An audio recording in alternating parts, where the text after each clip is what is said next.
I'll begin with you, Susan.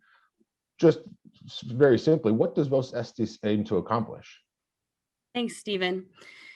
What does it aim to accomplish? So what we know about Vos Estis is that this was legislation issued by Pope Francis just a few months after the global summit meeting in Rome on sexual abuse of minors. If you remember, he summoned all the heads of Episcopal conferences and other, significant religious leaders to Rome to talk about this. And what we heard at that conference, which took place after a number of significant events in the church that raised a lot of questions about, or highlighted the gaps, I guess, in bishop accountability. What we felt most poignantly here in the United States was the reports about former Cardinal McCarrick. We had this conference in Rome, and just a few months later, Vos Estis comes out, and it does a number of things. In terms of legislation, it's a document that I would call sweeping.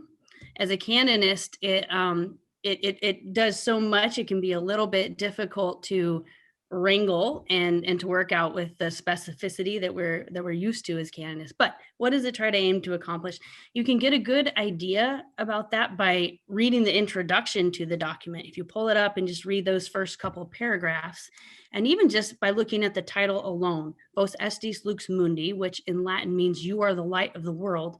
And that title quotes from the Gospel of Matthew, a city set on a hill cannot be hidden. It's about bringing light to these things that previously in our past in the church characteristically were often hidden, kept secret, or silent, or deliberately ignored. It's sending a signal that is not acceptable. That's not how we're going to function. And these are some of the concrete ways in which we are going to change that culture and that way of operating. So it does a number of things in it. It institutes a mandatory reporting requirement. This is a new requirement in the church, mandatory reporting for clergy and members of religious orders to report certain harmful acts that are committed by other clergy and members of religious orders. It defines specifically what those acts are in a particular way with a level of detail that we've not seen before from the church, especially in legislation. It states specifically as well that a bishop who either commits one of these acts of harm, sexual abuse, or who does something to avoid or to interfere with investigations of these acts, that bishop is to be investigated for that harmful conduct in and of itself. These are all new things in terms of how they are set forth in that specific language. If you look at the law of the church in the previous history, it's not like all of a sudden now we think those things are wrong. It means that we've realized that we need to be more direct, more specific in setting forth, this is the expectation, this is what you are to do when this happens. Give those more direct instructions. So it fills a number of significant gaps, kind of fills the silence, if you would, that we had seen that would hinder what we need for accountability for bishops in particular.